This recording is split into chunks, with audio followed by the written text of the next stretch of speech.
Well, good morning, everybody. I hope your new year, 2025, is off to a great start.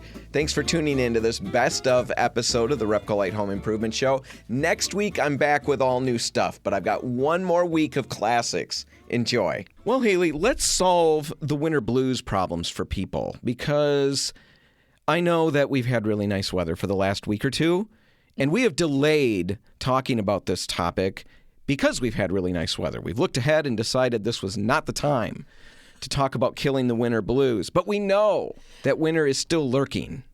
This is the worst time of winter because you get built all this little hope, because you get these weeks of nice weather and you think, oh, I'm in the clear now. Yeah. Like, we're done with this. Right.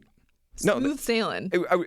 Normally, I would be done with it. I've learned, I'm 50 years old, and I finally figured it out. And even though I've had plenty of days in the past weeks where I'm outside in shorts, T-shirts, and winter boots, I know that that's You're not how it's going to stay. Huh? I said you're one of those people. You're surprised that I'm one of those people? That surprises me. No, winter's coming back, and with it, the winter blues come back, and we all know what that feels like. And I know there's it's crushing. Yeah. And there's all kinds of things that you can do to fix it. The whole online world is full of recommendations. You can exercise. I don't want to exercise. I'm struggling with the winter blues, man. The last thing I want to do is crunches or whatever. You can get a lamp. You can get a lamp. You can eat right. Yeah. That one really gets me. Take some vitamin D. I don't want to eat right. I want to eat a bag of Snickers right now. And just process the depression outside, right? So all of those recommendations are ridiculous. They're not ridiculous. They're not ridiculous, I'm sure somebody... But they're not for Dan. They're not for me. Let's be honest. We're not solving the people's winter blues problem. We're solving Dan's winter blues problem. Right. And I am going to solve my winter blues problems by planning this year. Yes. And I've started this process, and it has worked so well. You can tell by the upbeat nature with which I'm delivering all of this information. It really has helped me. And the reason there's so many reasons.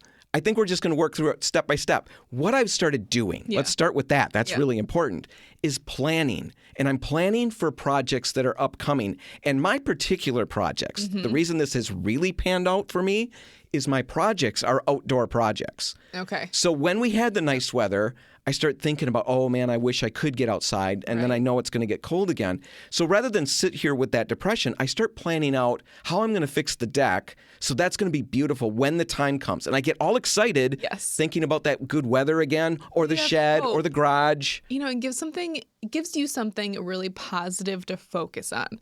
Because these are all really positive, productive things to do in the future.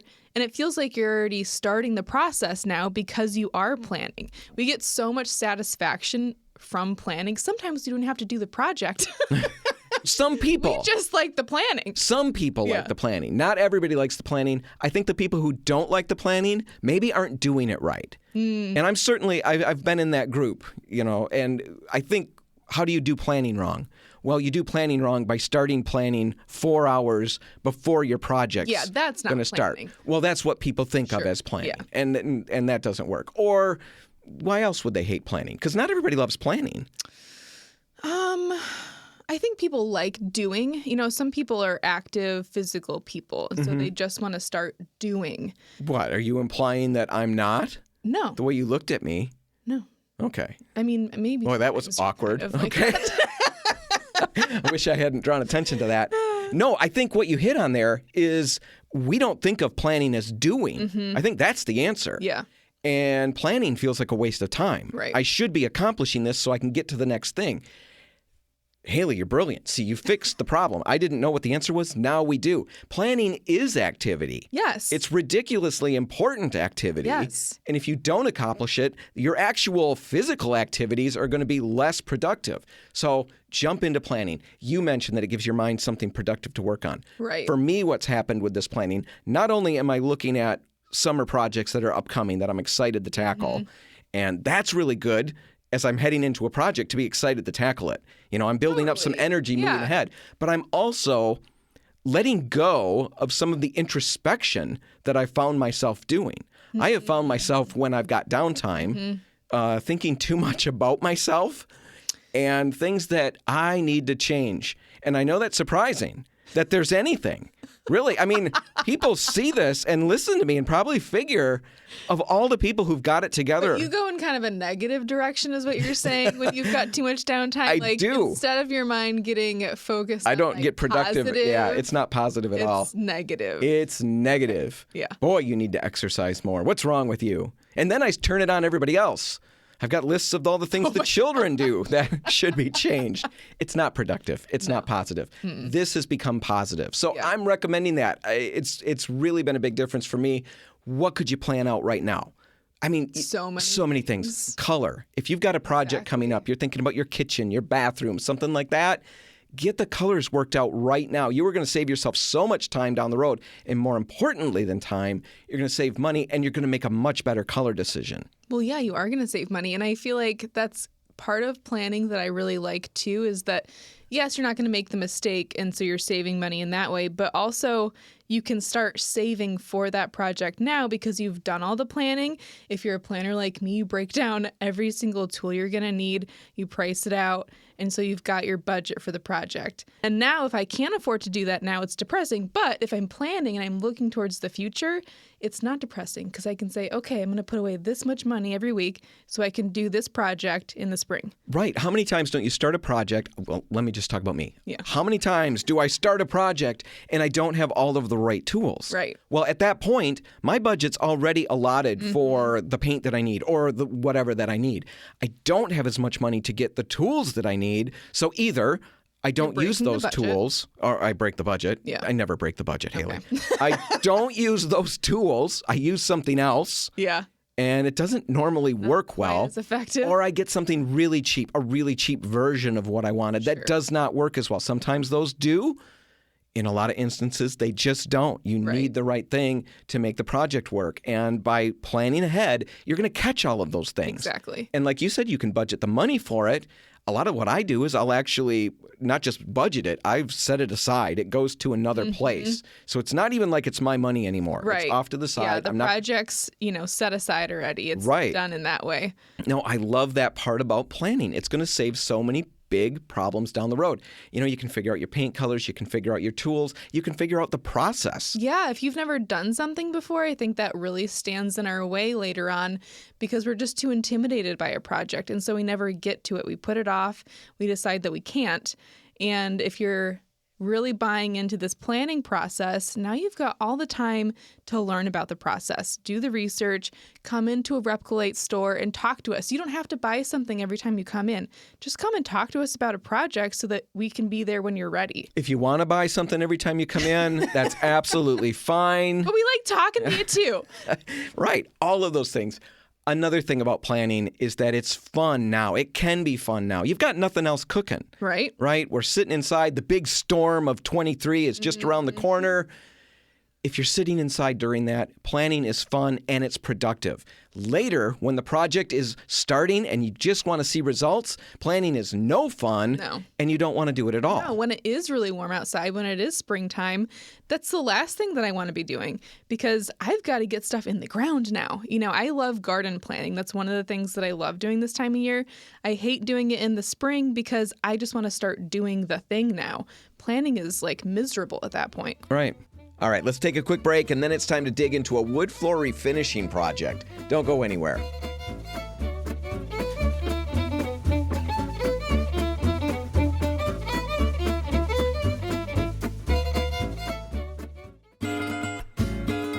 You're listening to a special Best Of episode of the Repcolite Home Improvement Show, sponsored by Benjamin Moore. Welcome back. You're listening to the Repcolite Home Improvement Show, sponsored by Benjamin Moore. And right now, I'm joined by Allie Bryde from Mustard Seed Beginnings. Allie, glad you could be here today. Yeah, thanks for having me. I'm really excited. So Mustard Seed Beginnings, you've been on the show a couple times, but just remind people. Yeah, so I share DIY interior design content across social media platforms. All right, so you do all kinds of different projects, and recently you jumped into a pretty big one, staining, Yep. refinishing your hardwood floors. Yeah. And I want to talk about that project, and let's just start at the beginning. How big of an area did you end up redoing? And what inspired you to take this on in the first place? It's a new house, right? Newer. So it's about 20 years old. So it's newer. New to you. New to me, yeah. So we moved in October. I think the carpet was original. There was a couple carpet patches in the office and then living room space that were just really tired and ready to be replaced. So we decided instead of replacing with carpet, we were just tying in old hickory floors that were already existing. So we had new hickory floors installed, which then, of course, you have to refinish them and make them all match. Okay. So we did. It was factory finished floor, the original hickory floor that was there. And it was ready to be redone anyway. About every 20 years, you really should redo your floors, 10 to 20 years. So anyway, yeah. Wow. It was a lot. Okay. I didn't know you were trying to patch the two together. We did. We hired someone to do that, and he did a great job. But then, we decided to save a little money and do the rest of it ourselves. All right. So that kind of gets me through this next question. I was curious about the condition of the floors. So the floors that were existing, the hickory floors that were already there. Yeah. They were, like you just said, kind of in need of... They were tired. I mean, they just shown a lot of wear and tear on the floor. And so the factory finish that was on there was starting to peel up and bubble and just not look great. You could see a lot of sun damage in different spots. And like I said, you really should resand and kind of restain your floor every so often when you have hardwoods, just as maintenance. So you've got that going on. You're looking at all of that. How did you prepare for, I'm a planner, and sometimes I never leave that stage. I live in the planning stage, which is its own fault. I mean, that's a big problem. But how did you prepare for this? That's a major job. It's a major job. This is our second time we've done this. The first time, nothing prepares you, really, when you're living in a house, because the last time we didn't live in the house, and this time we did. So I didn't plan. We're a little more spontaneous. We just jump into it and figure it out as we go. But it was interesting. All right. Okay. So we have a big Bernese mountain dog that we were taking in and out of the basement window. We were living in the basement area. There was a little kitchenette down there, so it's okay. It worked out well. But the window was our door for 3-4 days while we were doing the poly, and it was a process. My goodness. So you didn't do a lot of planning and preparing ahead of time? You just kind of jumped in? We just kind of jumped in. And we were really at the mercy of when the installer could come and start. So that was about a week process for them to install the 2 rooms. And then he also did our staircase going upstairs. So they were there. And then it was kind of once they decided they were coming, within maybe 3 or 4 days. And then it's kind of you just figure it out. So pulling the carpet, you guys did that yourselves? We did. Did you do that way ahead of time, or did you do that when you got the phone call? When we got the phone call, what was that process like? I always love that. Yeah, it came up really easily. I was it really being sarcastic. Did. Oh, okay. no, it wasn't terrible. Jordan did it. I can't say that I did it. Okay. He did it. And I watched. The carpet, I don't think, was so bad. Then you ripped out all the tack strips around the edges. Yep, we did. And that came up really easily, too. And I say that from coming from a 1940s house because it was always a little more difficult, because material's different or whatever, and this stuff came out pretty easily. It's pretty straightforward. It was the only carpet that had been there, so it's not like you're messing with different layers or whatever. So it came up and there was plywood, and you're not looking at 5 different layers of floor. Yeah, all right. So you got all of that up, everything ready to go. The guy comes in, installs the floor, and marries it to the existing. He does. He did a great job. Yep. And so it just flows really well. We decided we have a double-facing fireplace and then, hardwood floors on either side from the living room. And we decided to leave. There was a vertical piece or horizontal piece of wood floor there that we decided just to leave because otherwise labor-intensive to take some of that stuff up and tie it in so it's cohesive. So we decided to leave that just for labor-wise, and that made it go a lot easier, too. So you have him come out ahead of time he's got to scope it out, right? He did. He came out, maybe 3 months before, and then he is, in high demand and does a lot of larger homes. So he usually is on a project for several weeks. So it was just our job was small to him. So it was just kind of where he could piece us in at. All right. So he gets it pieced together. And then you've got the process of sanding it. You're listening to the Repcolite Home Improvement Show, and I'm in the studio right now with Allie Bryde from Mustard Seed Beginnings, and we're talking about a wood floor that Allie recently sanded, refinished, had installed, and then did all of this. So now you've got the new floor installed. Your old floor is there now. Everything's kind of married together. Now the sanding starts, right? Yeah, the sanding starts. So the new floor that they installed was unfinished hickory. And again, so the old floor was pre-factory finished hickory, which you can buy. It's still hardwood. It just is finished somewhere else. It's not finished on site. And so what we didn't realize and what our contractor tried to tell us, which I'm a little stubborn, I'm like, I can do it. It's going to be easy. He's like, just so you know, this may be really difficult to get off. Yeah. And I'm like, well, we've done this before. It'll be fine. But then when we rented the sanders and we started sanding, I immediately called him within an hour because it started burning. Like it smelled like it was burning and it was black. And so he came out and he's like, yeah, I tried. It's the finish on the floor, right? Finish. It used to be an aluminum oxide. I don't know what it is I don't know anymore, either. But it's really, really durable. Those pre-finished. It is. Yeah. So that means it was really hard to get off. And he was right. It kind of like burned the first couple layers and it smelled horrendous. It was kind of like black and patchy. And I'm thinking like we've ruined these floors. This is not good. But it did come off. I think it took us, we sanded for a week, like 7 days. We sanded. And you had what kind of equipment did you rent? We rented the push-behind sander, like a drum sander. And then we had I don't know what it's called, little edging sander, but it's big. It's probably, bigger than a basketball. And you go around and do the edges. And then we also had to use, my husband used, what's it called? It's like a tool. It's not a... to get in the corners. That was our biggest hassle. In the corners, instead of going around with the edger that's round, you have to get in that triangle, which is difficult. So we had to kind of rig a few things up to make that work. To make it work. And now, you know that we rent out, maybe you don't know, we rent out that on-floor machine that's made to... Oh, no. Dan. Yeah. Why didn't you tell me? Well, I didn't know you were doing this until by the time I realized you were doing it. See, Allie works with me. We've gone back and forth. We talk about all these different projects. You're using products from Repcolite, which we're going to get to. And by the time I realized what you were doing, the sanding was over.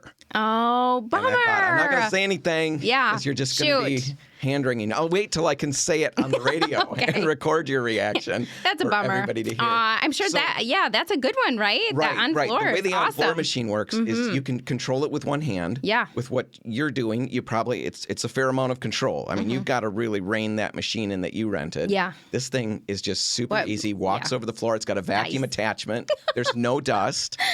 Oh, on the west where side, were you? I was here. You had moved too fast. You were too prompt. You jumped right in. Yeah, we did. You'd have done your planning. No, I'm not good at that. I know. We just moved. So anyway, if you're doing this project, there is perhaps an easier way than what Allie did. It's a rental. I'll put links in the show notes or information in the show notes. Otherwise, just email me, radio@repcolite.com. It's on the west side right now, west side of Michigan. We don't have a way to, conveniently transport that to the east side for you guys out there listening. But west side listeners, we definitely do have an option that might be easier than that would have made my worked. job so much easier. It really would have. Like I said, once I mourning saw now. you were into it, I thought there's not much I can do at this point. Allie, looking at the clock and thinking ahead, doing my planning, I'm thinking that we should probably take a break right now and then finish this conversation on the other side. Does that work for you? Sure, of course. Perfect. That's what we're going to do. We're going to take that break. When we come back, we'll talk about the application of the stain, the application of the finish, and most importantly, we'll get to the end results of the project, what you thought of it, and would you do it again? We'll get to all of that in just a minute. Stick around.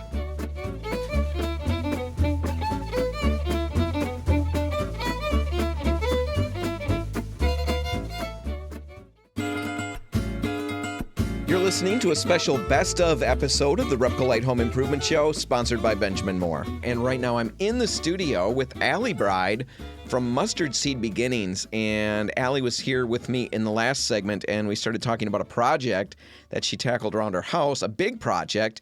She refinished some hardwood floors. Basically, had some hardwood floors down in some areas of the house. They were kind of tired. They needed some refreshing. She had carpet in other areas. She pulled the carpet up, had new hickory hardwood floors installed and married together with the existing floor. Then she undertook a sanding process to get all of them down to the same point, down to bare wood that she could stain. And that's where we're at right now in the process, right? You guys got everything sanded. We did. And we did, like I said, sanded for a week, and we did multiple different layers.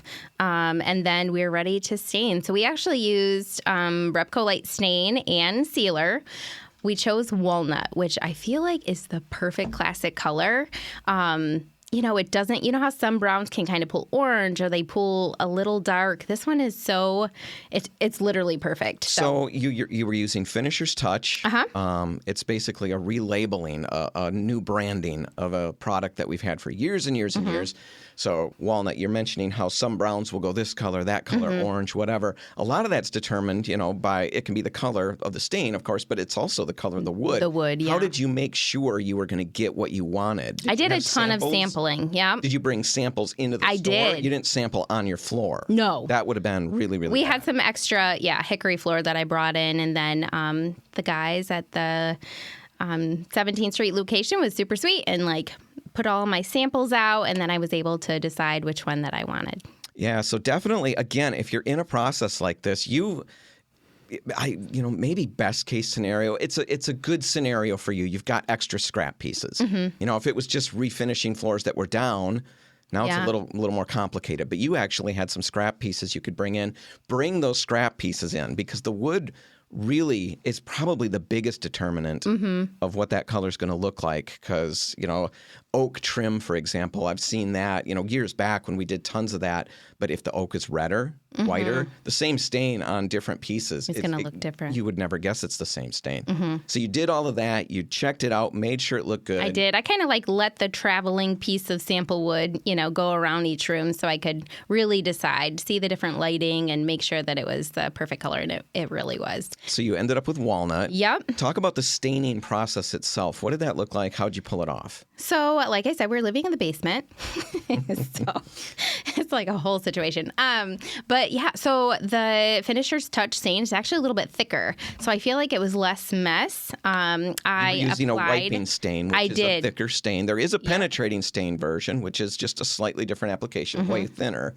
You ended up with the wiping stain. So nice, easier to work with. It was easier to work with. And we applied it with a sponge and then wiped it off with a cloth. So I did probably 3-foot sections where I would apply, I'd go back and wipe, and then kind of continue on in little sections. And you didn't have problems with patchiness or anything like that? No. You were able to blend it all together? I did, yeah. And I moved pretty quickly.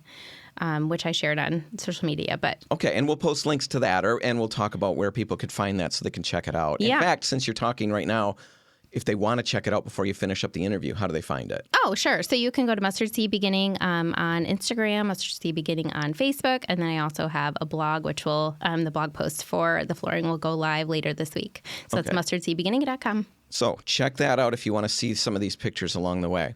So you do your staining. Did you even remotely run into, I stained myself into a corner kind of a moment? No, I didn't. Nothing but like that. I do have to say, we did have one bad thing that happened. So I love bad things. Lay it on me, Allie. So when you're sanding floors, it's really difficult, especially with this floor. It's really difficult to make sure all of our heavier grit sandpaper that we had to use to get all that floor off, or the factory finish off, didn't still leave those sanding marks. Sure. So I sanded an entire room. It looked great. Backed up. We came back the next day. Again, we're living in the basement. Went downstairs. Came back the next day after it was dry, and realized that there were some vertical, things going against the grain in a diagonal. After you stained it, After we stained it, so we have to go back and rent the drum sander again to do it. We took all the stain off.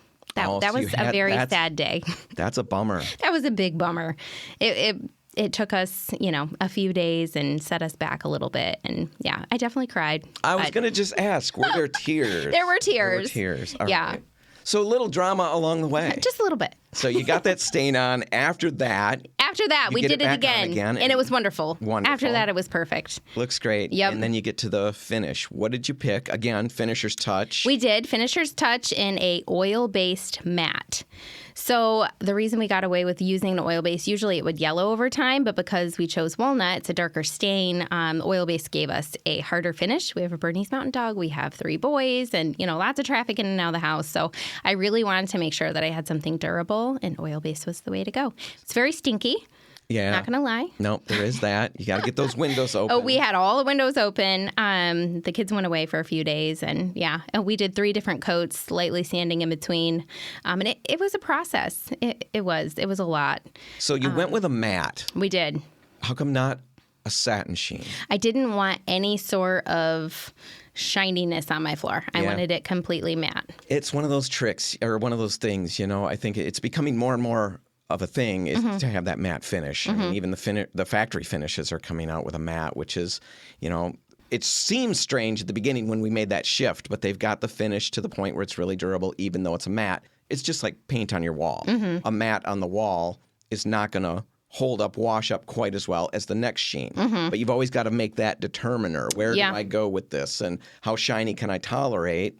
And the satin sheen is going to give you a fair amount of shine. So I know, and it's one of those things like on my floors I want matte, but I am all good on satin on the walls. Oh, so you like satin on the walls? I do like satin on the walls. Well, you went with the flat on the floor, the matte on the floor. The oil-based product, you said it's not, it naturally yellows just a little bit. And in some instances, that can be a negative. It depends on the color of the stain. It does. But with a darker stain, and it honestly, with a lot of different stains, it depends, I guess, on the color.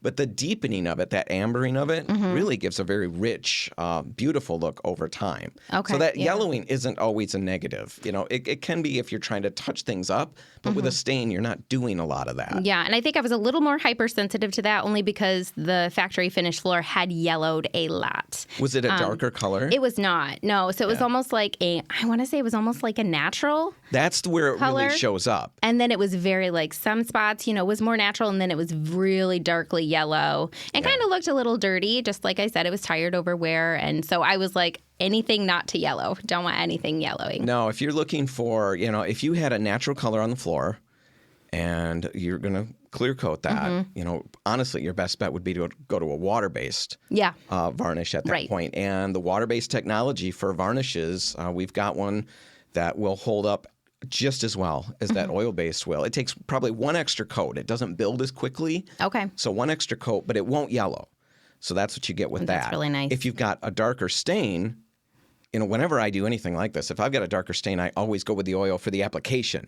I like the application of the oil a little better. It does. It kind of smooths itself out. We applied it with a big brush, and you're like a little worried at first, like, is this gonna, you see your brush marks, and then it just all kind of self-levels, which is nice. No, yep, I like the leveling, finish. and I like that yellowing a little bit when I've got a darker color. If I've got something natural, definitely want to keep that in mind. So, application, you mentioned it a little bit. You applied it just with a big brush? Did you have anything else that you used? No. Great big brush. Sat on the floor and... Yeah, sat on the floor, brushed it all out. We thought about doing, like a roller, but really I wanted to make sure that our coats were quite thick. Just to have more control over the application. All right. So how long did that take you to get around the room? Yeah, okay. There are Forever. There are tricks that you can use and employ to maybe speed that along a little bit. I went to the chiropractor a few times did after you that. really? I did. Wow. So this floor has taken its toll on you. It really has. Mentally and physically. No, I'm just kidding. So about how long did the whole process take? Oh, gosh. Over a month. Over a month. That's really not that bad, It though. seems awful. Only because You're living in the basement. Yes. From my point of view, it seems like it went pretty nice. Yeah, except for we're living there. And like I said, the first time we did this in our old house, we were young. We were newly married, and we didn't live there yet. We bought the house, and we did the flooring before we moved in. And so I just was... I don't know. I had the skewed perspective that it was going to be super wonderful. And it is wonderful. The end outcome is worth it. But living with kids and your animals in a house while you're redoing the main area of the flooring, we had to, like I said, go through the window. It's just is so disruptive, way more than I anticipated. And I'm a bit optimistic too, so I usually look at things in a very positive perspective. But I think I should have probably been a little more pessimistic about this project. See, I'm almost 100% pessimistic, so I never start a project. Yeah, but I need a balance. You need a balance as well. Yeah. And then we'll be fully functioning human adults. Yes. So Bernie's mountain dog. Yep. Right? His name's Maverick. Bernie's mountain dog. Yep. Named Maverick. How shaggy is a Bernese mountain dog? They're quite hairy. How did that play out with the oil-based taking so much longer to dry? Did you end up with hair? I did not. In the finish. Thankfully. You should check it out. Get on the floor and look closely. Oh, I did. Okay. I have, yes. Good deal. So you survived that. I did, yeah, somehow. And we, again, left him in the basement. Yeah. And so, we had fans going. The windows were open. So, I don't know. In the right season so you can get those windows open. Yes, and that's why we wanted to do it in the spring, which ended up being the summer. But, It always shakes out that way. So knowing what you know now, would you undertake this project again? Would you recommend it to others? Would you hire it out? How would you handle it? In the middle of it, we're like, we should have hired this out. But thinking about how much money we saved, because we did quote it out to how much it would be. And how much do you think you saved? People will be very curious about that. $8,000. Oh, well, see that. You can suffer through a lot of things for $8,000. Yep. I just kept telling them I'm saving $8,000. That's 3 weeks worth of groceries. Yeah. Look at that. Or more. $8,000. So, would you recommend it to other people? I would. I feel like if you are optimistic and you are able to put in some grit, then you could do it. But I would say move out. I wouldn't live there again. If I had all my ducks in a row, we would have just moved out. It wasn't in the cards in that moment. Where would you have gone for a month? We would have just, I don't know, got a hotel. That's the thing. We don't have family around. So it's not like we could just go live with, in-laws or Aunt Susie down the road, But yeah, I definitely would have probably moved out. All right. Even during the poly stage to the hotel. But again, but then we have pets. So it's it's so multifaceted that you can't just, it's not an easy thing to do. No, I think it just comes back to $8,000. You know? You could suffer through a lot, like you said, for $8,000. Yeah. And that was a lot. But they would get it done in 3 days. And so we did go back and forth. And we decided, you know what, we're going to do it. And if this really sucks, then we're just going to suck it up and hire it out and it'll be okay. At least we tried. You love the end result, though. Oh, yeah. It's perfect. I would do it again. All right. I would suffer through again. So what's next on Allie's list of things to do at your home? Well, right now I'm painting. Go figure. I'm painting up our stairs. We are going to be doing our office. So when we did the floors, there was all built-ins in the office. So we ripped all of that out. Now there's some holes in the wall that we got to patch. We're going to do bookshelves and make it like a little library. So that's going to be like a winter project. All right. Well, I think when you do that and accomplish that, check back in. Yeah, we'll sounds good. Project. Do you have any tools that I could use that make it really, really easily? Wait until you're done, and then, tell me all your secrets, and then I'll let you know what you could have done easier. There you go. That's my way. It's a position of power. Yeah, that's what it is. Makes me feel important. If people want to see, we already gave it out, but give it out one more time. If people want to see photos, videos, any of that stuff, where do they find you? MustardSeedBeginning.com. Mustard Seed Beginning on Instagram and on Facebook. All right, Allie Bryde from Mustard Seed Beginnings. Thanks for being here. Yeah, thanks for having me. All right, we're going to take a break, and when we come back, we're talking about painting vinyl floors. Is that something you want to do? Is that something you should do? We'll get to all of that in just a little bit. Stick around.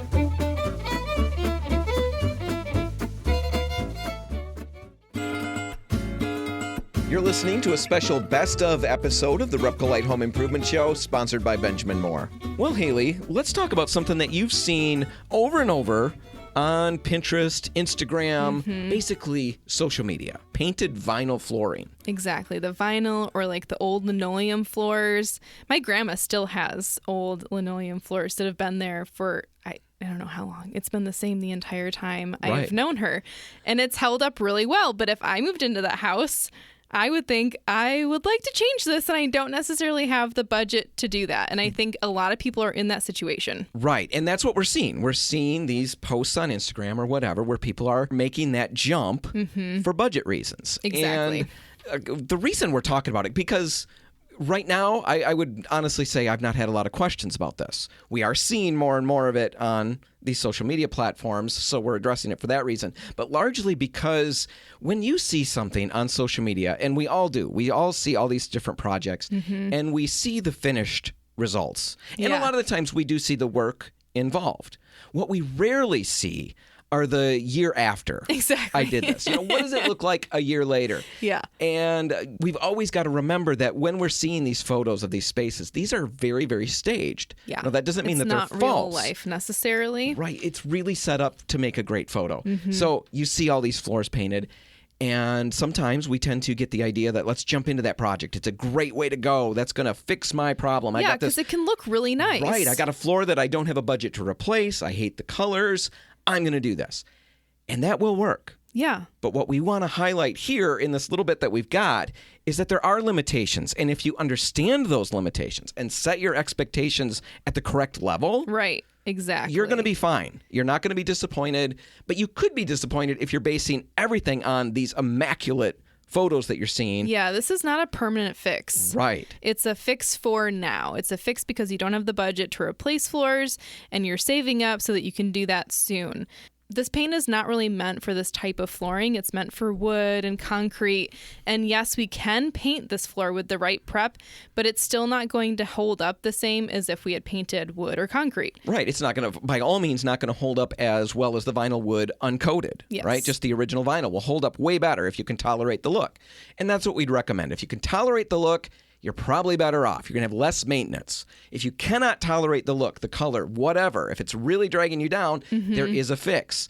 The big thing you've got to do is make sure the floor is really, really clean. Yeah, I would use a TSP substitute. It'll dull the finish a little bit. And we should clarify, too, that when we're talking about painting these floors, hopefully it's not a brand new vinyl or linoleum that's down, because there's a lot of wear coats that they have on there that's going to prevent anything from sticking to it. We're talking about worn out floors that need a facelift. Right. So wash it really well. We'd recommend using a Scotch-Brite pad, one of those little green scrubbies. That will definitely help create a little bit of profile in that surface to give the paint something to bite into. Exactly. And once you've got that washed really well, and man, that's important. Think about all the things that your floors probably see. Kitchen and bathroom floors. I feel bad for them. Oh, man. I can They've only got it rough. imagine what they've been a part of. But you want to make sure you get as much of that off as possible and then let it dry really well. Anytime you're doing paint prep, it's got to be clean, dull, and dry. And then you go to your finished paint. There's no primer really to use. We'd recommend Benjamin Moore's Porch and Floor. It's available in a water-based and an oil-based version. Yeah, the water base is going to be a low luster, and I think I would prefer that look personally, just because it's going to show a little bit less of the texture from that flooring, because it will have some kind of, stamp texture or imprint, and that's going to show up a lot more once it's just a solid color. Yeah. So the less sheen there, the better for that reason. But there is the oil option, which is a high gloss as well. Now, if there are seams in the flooring, that also is going to definitely pop when you put a solid color on it. You're going to see those seams. A lot of the times they get hidden in the patterns. They will become more apparent. Yeah. Now, in talking about all of this, I want to still make sure we go back and stress the fact that this is not one of those ideal long-term projects. This is a short-term fix. This is a superficial thing. Very, very superficial. It's a Band-Aid. Think about it that way. You are going to wear through it. You are going to notice wear patterns at pivot points and things in front of the sink, by the refrigerator. Where you cut things. Right, especially where you cut things. Yeah, like chop things up. Oh, not like you lay on the floor and chop up the tomatoes. You're saying when you stand. I was thinking, wow, what kind of home is this that Hailey comes from? Really wash those floors. Really seen a lot. Yeah, but like at my house, it'd be in front of the refrigerator. That's where the kids spend their time. Sure. You're going to see all of that. You're going to have to touch it up. You're going to have to repair it from time to time. And remember that, too, when you decide to put, that first coat down and maybe you go back over it with a stencil pattern, you're going to have to do touch-up. If you have a pattern down, make sure you keep that stencil, because you might need to do some serious, tedious touch-up. Right, because you have seen a fair amount of stenciling, and that is a nicer look. Yeah, it looks like a tile then. But it definitely creates a little more intricacy with the maintenance that will occur. Right. This is one of those projects that you can do. It will just get you, a couple years or who knows what. It depends on the traffic of the room. You can't really predict. It depends on your prep work and all of that. Absolutely. It's not permanent, but it is something you can do if you need to adjust the color to get you another couple of years. If you have any questions, you can stop out at any Repcolite or Port City Paints. Chat with us online at repcolite.com. Absolutely. And that's going to do it. If you want to catch this episode again, you can find it online at repcolite.com. Whatever you do today, make sure paint's a part of it. Have a great week, and I'll see you next week with a new show and a new contest you're going to want to be a part of. I'm Dan Hansen. Thanks for listening.